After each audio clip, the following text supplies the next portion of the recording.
Yuk bareng-bareng kita mengucap Alhamdulillah. Tanpa terasa kita sudah berada di sebuah tempat yang menyatukan hati kita. Biidznillah wa bi'aunillah. Kalau bukan karena izin Allah, gak bakal kita bisa berjumpa dan berwajah seperti ini.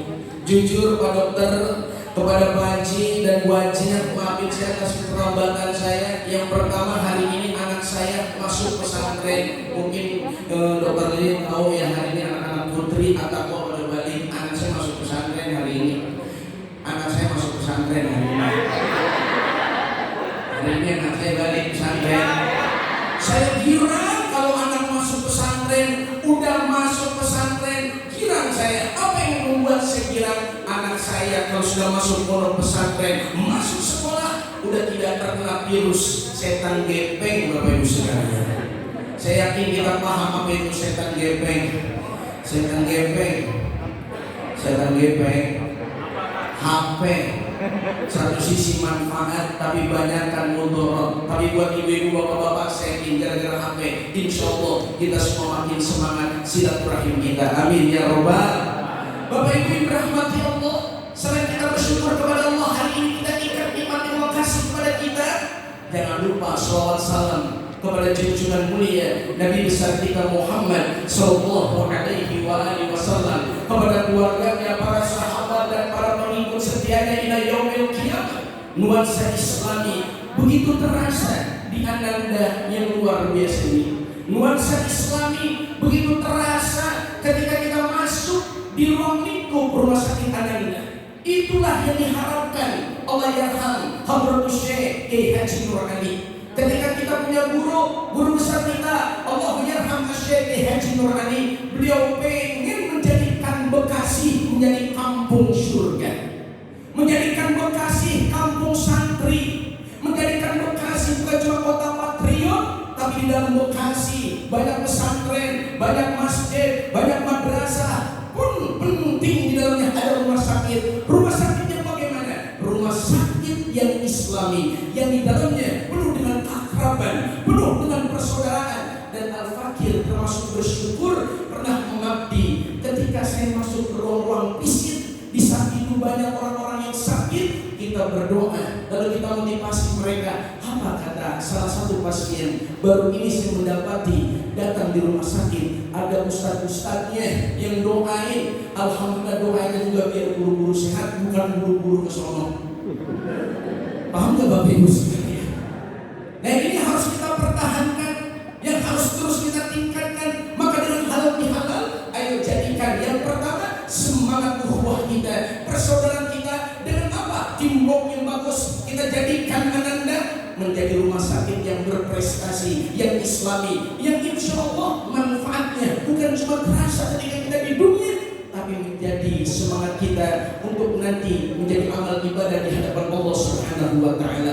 Mudah-mudahan semua karyawan dan karyawati yang hadir dengan halal bihalal ini makin semangat kerja keras kita, amin. Makin semangat kerja cerdas kita, dan tentunya semangat kerja tuntas diiringi agar bernilai ibadah dengan semangat kerja ikhlas. Ngomong-ngomong sih kelamaan ngomongnya. Ini udah ini. Kelihatannya udah mulai nonton ngedakar ngedeker. Udah mulai itu ya, ini keluar masuk romananya berputar pada ulet bagian. Karena itu yang pertama, jadikan momentum halal bihalal saat kita bersilaturahim.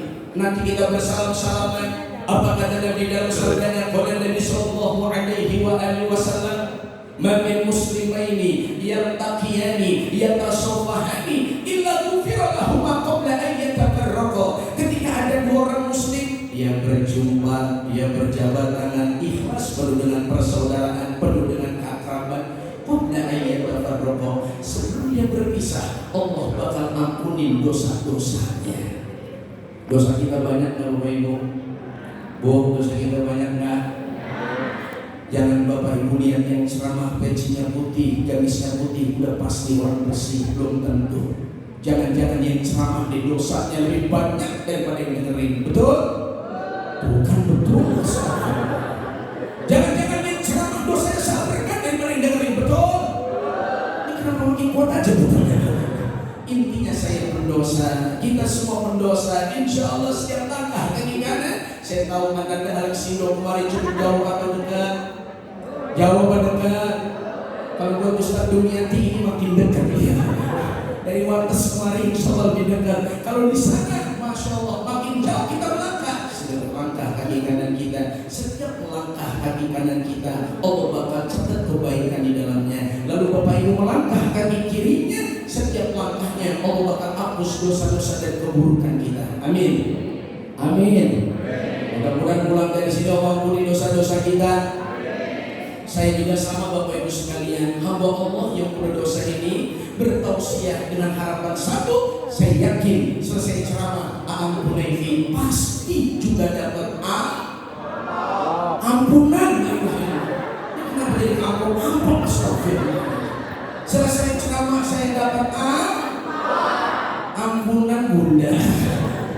Ya Allah, kalau guru besar saya Kiai Nur Ali, guru Abu ya Kiai Nur Anwar pesan kalau ceramah jangan cari amplop agak penting, yang penting berkahnya.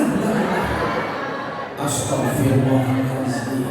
Ini kenapa bahasan jadi masalah yang kita bahas ampunan dan keberkahan. Siapa mereka yang dapatkan ampunan dan keberkahan? Mereka yang di dalam hatinya pandai menebar cinta dan kasih sayang, bukan menebar permusuhan dan kebencian. Jauhkan dendam, benci, dengki, walau kana mithqala dzarrah, walau sekecil biji zarah dalam hati kita, bersihkan jauh-jauh. Ini namanya dendam, benci. Orang yang paling baik yang difirmankan Allah sebagai penutup ceramah saya. A'udzubillahi minasyaitonirrajim. Ini penutup ceramah saya.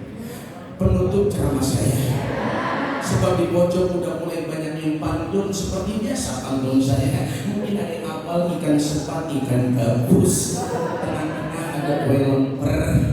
Lebih cepat, lebih bagus. Makin lama dengerin ceramah perut makin kompak semua. Yang mudah-mudahan semua kita menghayati firman Allah ini. A'udzubillahi minasyaitonirrajim. Bismillahirrahmanirrahim. Wasari'u ila maghfiratin min rabbikum wa jannatin 'arduha as-samawati wal ardh